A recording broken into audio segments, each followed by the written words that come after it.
আসুন আরেকজনের নাম নেই, ইমামে বুখারী। সুবহানাল্লাহ। 8-10টা কোন অলিগলির আলেমের কথা বলছি না, কোন সাধারণ কোন ইমামের কথা বলছি না। ইমামে বুখারী, যাকে এখন স্মরণ করে সবাই, বুখারী খতমের জন্য মারা মারা ফিরে সবাই, যিনি একটা হাদিস নেওয়ার জন্য, সংগ্রহ করার জন্য যে কষ্ট করেছে। আমার নবীর একটা হাদিস, সহিহ হাদিস, যাতে বান্দার কাছে ঠিক মতো পৌঁছায়। একটা হাদিসে তো এরকম এসেছে যে তেনার হাদিস সংগ্রহ করণের ধরন এরকম ছিল। তিনি জানতে পেরেছেন একজন সাহাবী আছেন যেনার কাছে আমার নবীর কয়েকটা হাদিস আছে। আবার এসেছে যে একটা হাদিস আছে, একটা হাদিস তিনি 2 বছর লাগিয়ে ওই সাহাবার খোঁজে গিয়েছেন। সুবহানাল্লাহ। তখন তো আর এরকম গাড়ি, প্লেন কিছুই ব্যবস্থা ছিল না, যানবাহনের ব্যবস্থা, সুব্যবস্থা ছিল না। কষ্ট করে 2 বছর কিংবা 1.5 বছর, মতান্তরে 6 মাস কষ্ট করে তেনার কাছে গিয়েছেন। দেখেন ওই সাহাবা হয়তোবা কমজোর সাহাবা, নবী সওবতটা কম পায় নাই, কিন্তু তেনারা তো উজ্জ্বল, তেনারা নক্ষত্র, ঠিক না? সমস্ত ইমাম আলেমদের থেকে অনেক উপরে, কারণ আমার নবী সাহাবাদের মূল্য অনেক উপরে। কিন্তু ওই সাহাবা দেখতেছেন তেনার একটা গৃহপালিত পশুকে ডাকছে খালি পাতিল দিয়ে, খালি পাতিলের মধ্যে হাত ফিরা, গৃহপালিত পশুকে বোঝাচ্ছে খাবার আছে, আসো। দৌড়ায় চলে গিয়েছে, ধরতে পারছে না। পশুটা বেজুবান, নিরীহ পশু যখন আসলো তাকে ধরলো, ধরে বেঁধে তারপর খাবার দিল।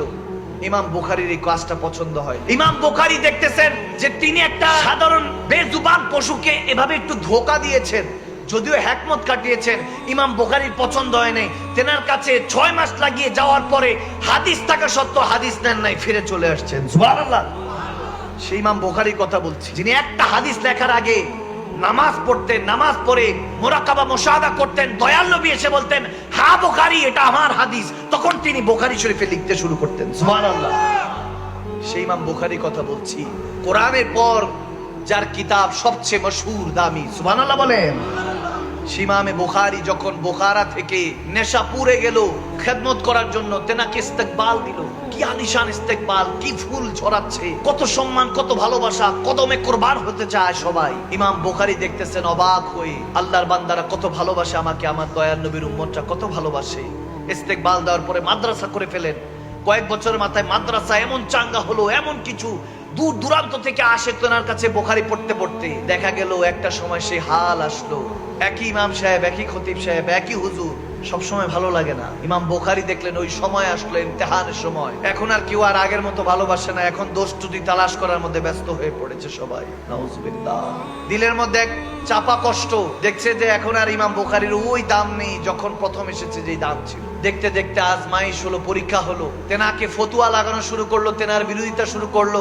এক পর্যায়ে বাধ্য করলো তেনাকে নেশাপুর থেকে চলে যাওয়ার জন্য, ট্রান্সফার হওয়ার জন্য তিনি হিজরত করতে বাধ্য হলেন। চিন্তা করলেন আমি আমার শহর বুখারাতেই যাই, যেখানে আমার জন্মস্থান, সেখানে হয়তো আমাকে কেউ ফেলে দিবে না। তিনি ইমামে বুখারী বুখারাতে গেলেন। বুখারীর যখন গেলেন, ওই শহরে যাওয়ার পর সবাই আবার ইস্তেকবার, আবার আনন্দ, আবার খুশি, আবার মাদ্রাসা, আবার সবাই এলান, আবার সম্মান, ইজ্জত, কোনো কিছুর অভাব নেই। আর শহরে বাদশাহ তেনাকে বলতেছে আমার সন্তান আছে, আপনি তেনাকে এসে একটু পড়িয়ে যান। বলতেছে আমার নবীর দরস, তার যদি নিতে হয় গিয়ে পড়তে হবে।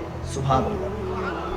এখন সব উল্টো হয়ে গেছে। এখন এলাকায় মাহফিল সাজান, হুজুরকে দাওয়াত করেন, হুজুর এসে আপনাকে পড়ায়, টাকা দিয়ে আনেন, পয়সা দিয়ে আনেন, নিজের মর্জি, ঘন্টা করতে হবে, 2 ঘন্টা করতে হবে, 3 ঘন্টা করতে হবে, টাইম মতো উপস্থিত হতে হবে। কার কথা শোনার জন্য? আল্লাহর কথা, নবীর কথা। নাউজুবিল্লাহ।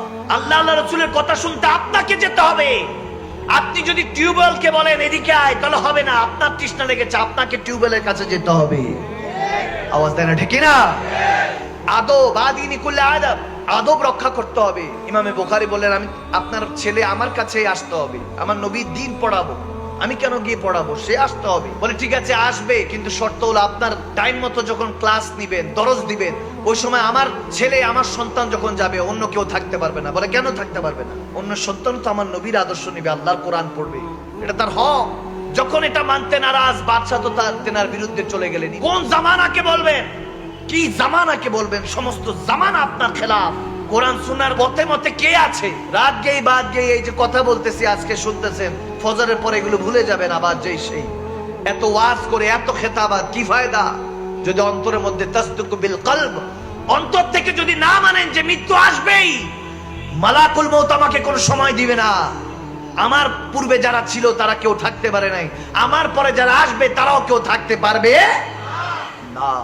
ইমাম বুখারী যখন দেখতেছেন বাদশাহ তেনার খেলাফে চলে গেল, কি করবেন? ফতোয়া জারি হয়ে গেল, তেনাকে বাধ্য করা হলো তেনার নিজের শহর ত্যাগ করার জন্য, হিজরত করার জন্য।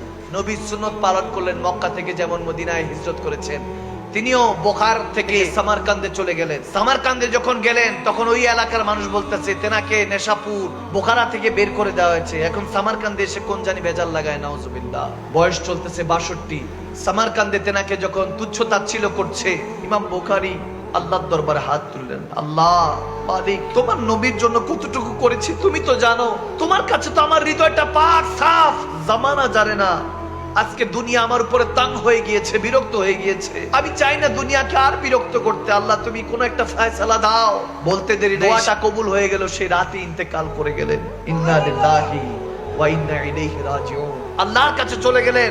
ইমাম মুজাদ্দিদ আল ফিসানি আলাইহি রাহমা, শেখ সেরহেন, তিনি বলতেছেন যে ওই রাতে এক যুবক স্বপ্ন দেখছে যে আমার নবী, দয়াল নবী দাঁড়িয়ে আছে, কার জন্য জানি? ইস্তেকবাল করার জন্য। সুবহানাল্লাহ, আমার নবী দাঁড়িয়ে আছে। তখন ওই যুবক বলতেছে, ইয়া রাসূলুল্লাহ, কার জন্য অপেক্ষা করছেন? ফুলের মালা নিয়ে, সব সাহাবাদেরকে নিয়ে। তখন আমার নবী বলতেছে, আমার আশেক, আমার পাগল, আমার উম্মত, আল্লাহর খাস বান্দা, আল্লাহর ওলি ইমাম বুখারী আসতেছে, সুবহানাল্লাহ, তার জন্য অপেক্ষা করছি। হয়তো বা ইমাম বুখারী ওই দিন বলতেছিল, জামানা ছুট যায়, রুট যায়, খালক তো क्या गम না ছুটে, হাত সে দামন তোমারা ইয়া রাসূলুল্লাহ। সব ছুটে যাক, দুনিয়া ভুলে যাক, আমাকে ছেড়ে দিয়েন না, আপনি ছেড়ে দিলে আর কার কাছে যাব? আল্লাহু আকবার। আমি হাকিকতে এটা বুঝাতে চাচ্ছি, বান্দার কোনো তওয়াজ করবেন না, বান্দাকে কখনো তওয়াজ করবেন না।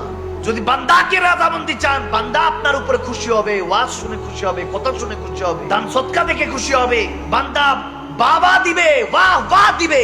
এটার জন্য দুনিয়া করেন নাই, দুনিয়া ধোঁকাবাজ। যতক্ষণ আপনার পকেটের মধ্যে ফুলুস আছে, টাকা আছে, দুনিয়া আপনাকে সম্মান করবে। এই দুনিয়া যখন আপনার পয়সা শেষ, আপনার পরিবারও চাইবে যে আল্লাহ নিয়ে যাও, তোমার কাছে নিয়ে যাও।